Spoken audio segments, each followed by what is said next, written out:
ప్రభునందు ప్రియమైన దేవుని బిడ్డలారా, 2 కొరింథీయులకు రాసిన పత్రిక 11వ అధ్యాయము 2-3 వచనాలని ధ్యానం చేసుకుందాం. దేవాశక్తితో మీ ఎడల ఆసక్తి కలిగి ఉన్నాను, ఎందుకనగా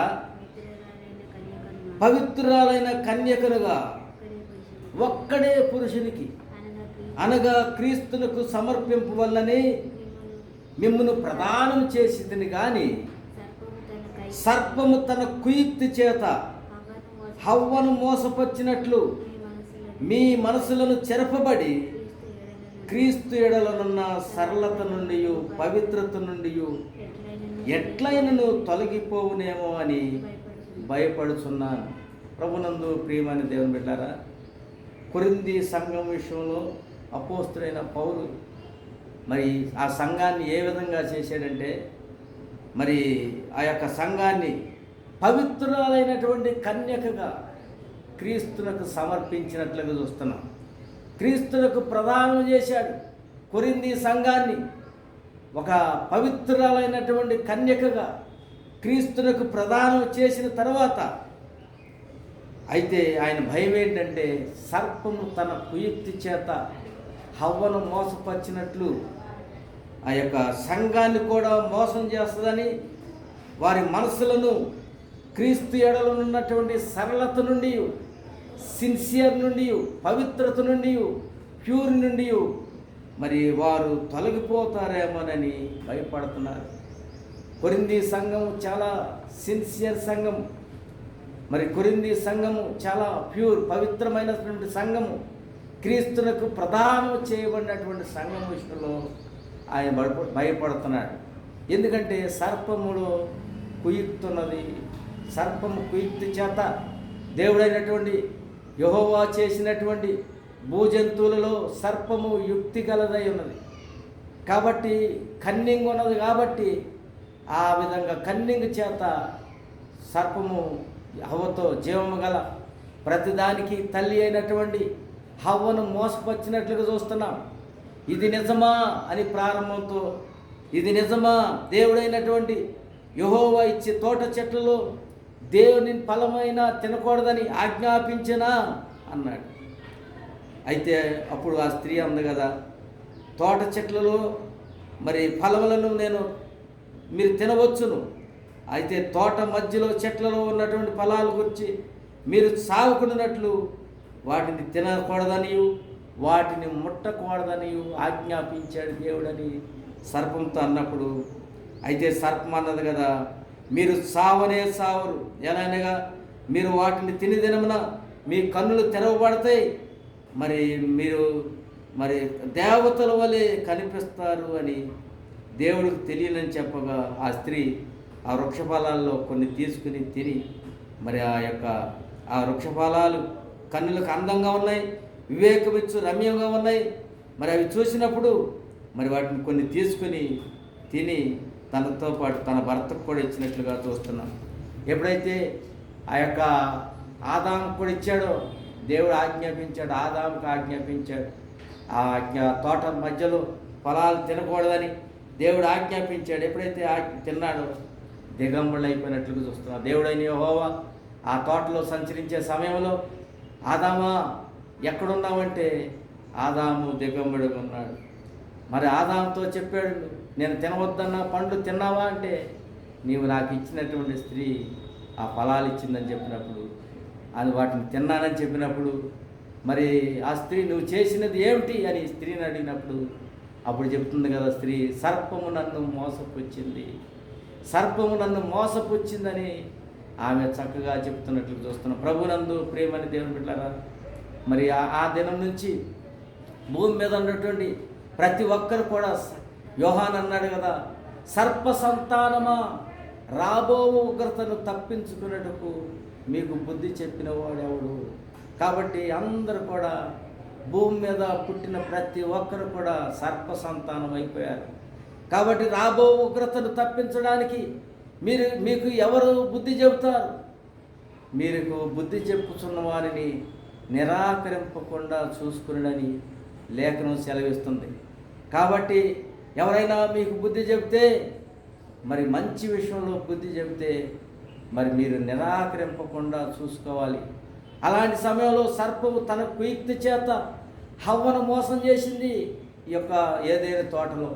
ప్రభునందు ప్రియమైన దేవుని బిడ్డలారా, అక్కడ అసలు సర్పము యొక్క పుట్టుక మరి ప్రకటన రాసిన గ్రంథం 12వ అధ్యాయంలో సర్పముకి ఆ యొక్క మహాఘట సర్పము యొక్క ఏ విధంగా ఉన్నదంటే 12వ అధ్యాయం 4వ వచనంలో పరలోకమందు మరి గొప్ప సూచక క్రియ ఆ సర్పం ఏదో ఏ విధంగా ఎర్రని మహాఘట సర్పం, దానికి 7 తలలను 10 కొమ్ములను ఉండును, దాని తల మీద 7 కిరీటాలు ఉన్నాయి, దాని తోకతో మరి ఆకాశ నక్షత్రాల్లో ఉన్నటువంటి 3వ భాగాన్ని భూమి మీద తోసేసినట్లుగా చూస్తున్నాం.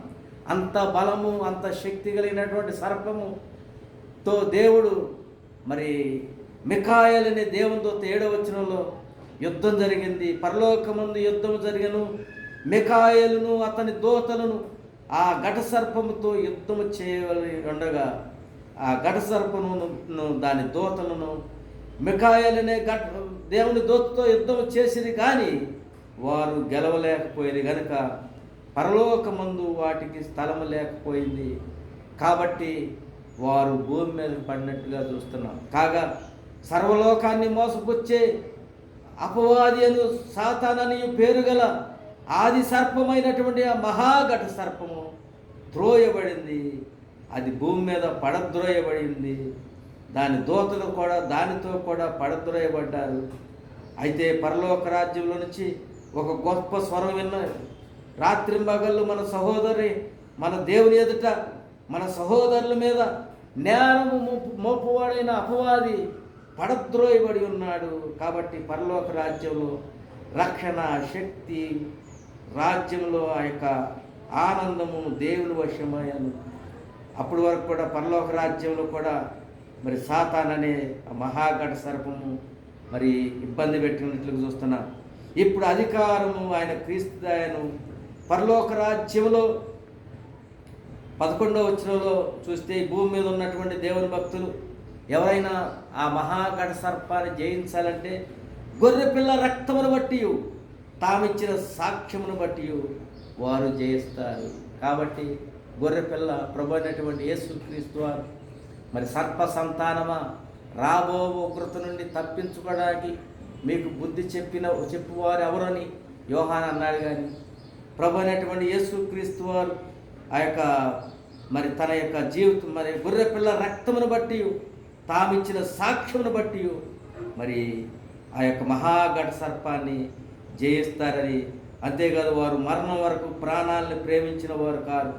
కాబట్టి పరలోక రాజ్యంలో ఎంతో ఉత్సాహము ఎంతో సంతోషం. అయితే భూమి మీద మాత్రం సముద్రమా భూమి మీకు మహాశ్రమ. ఎందుకంటే అపవాది తనకు సమయం కొంచెమేనని తెలుసుకొని బహుక్రోధము గలవాడై మీ యొద్దకు వచ్చి ఉన్నాడని చెప్పిన. కాబట్టి ఆ మహాఘట సర్పం భూమి మీద ఉన్నటువంటి దేవుని బిడ్డలతో మరి యుద్ధం చేస్తూ ఉంటాడు. కాబట్టి ప్రభునందు ప్రియమైన దేవుని బిడ్డలారా, జీవము గల ప్రతిదానికి తల్లి అయినటువంటి హవ్వను మోసపుచ్చినట్లుగా మరి సర్పం కూడా తన కుయుక్తి చేత దేవుని బిడ్డలను పాడు చేస్తానికి మరి మరి సర్పము ఈ భూమి మీద పడద్రోయబడి ఉన్నాడు. ప్రభు అయినటువంటి యేసుక్రీస్తు వారు సర్పము యొక్క తలను సిలువలో చితకు దొక్కినట్లుగా ఆయన ఎంతో మరి సహనము ఎంతో సహించి ఈ లోక పాప భారాన్ని ఆయన భరించి మరి ఆ విధంగా సర్పాన్ని తలను చితకు దొక్కినట్లుగా మరి ఆయన చనిపోయి ఆయన సమాధిలోకి వెళ్ళి సర్పాన్ని బంధించినట్లుగా చూస్తున్నాం. సమాధానకర్తయ్యకు దేవుడు సాతానుడు మీ కాళ్ళ క్రింద చిత్తకు దుఃఖిస్తాడు. కాబట్టి ప్రభు అయినటువంటి యేసుక్రీస్తు వారు ఆయన జయించున్నాడు. కాబట్టి మనము కూడా ఆయన బిడ్డలమైన మనము ఆయన రక్తాన్ని బట్టి మనం ఇచ్చే సాక్ష్యాన్ని బట్టి దేవుని కొరకు సమర్పించుకున్న దాన్ని బట్టి మనము సాతానును జయిస్తాడు.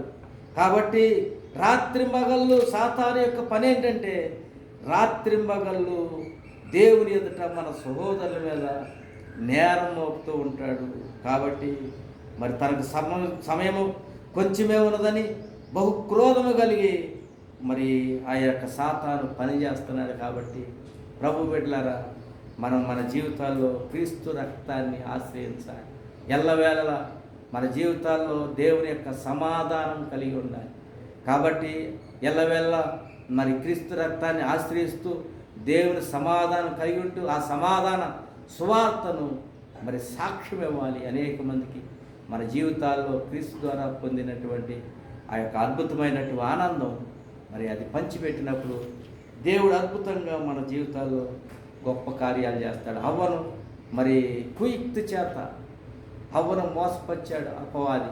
కాబట్టి కుయుక్తి అనేది, ఆ యుక్తి అనేది ఎక్కడదంటే ఆ సాతాను మరి యుక్తున్నది. కాబట్టి సాతాను అందులో లూసిఫర్ ప్రవేశించాడు, లూసిఫర్ వాడుకున్నాడు. కాబట్టి ప్రభునందు ప్రియమైన దేవుళ్ళారా, మన జీవితాల్లో కూడా దేవుని కొరకు ఆయన రక్తాన్ని బట్టి, మనం ఇచ్చే సాక్ష్యాన్ని బట్టి మనం సాతాను జయించగలమని దేవుని యొక్క వాక్యం సెలవిస్తుంది. దేవుడి మాటలు దీవించి ఆశీర్వదించుగా.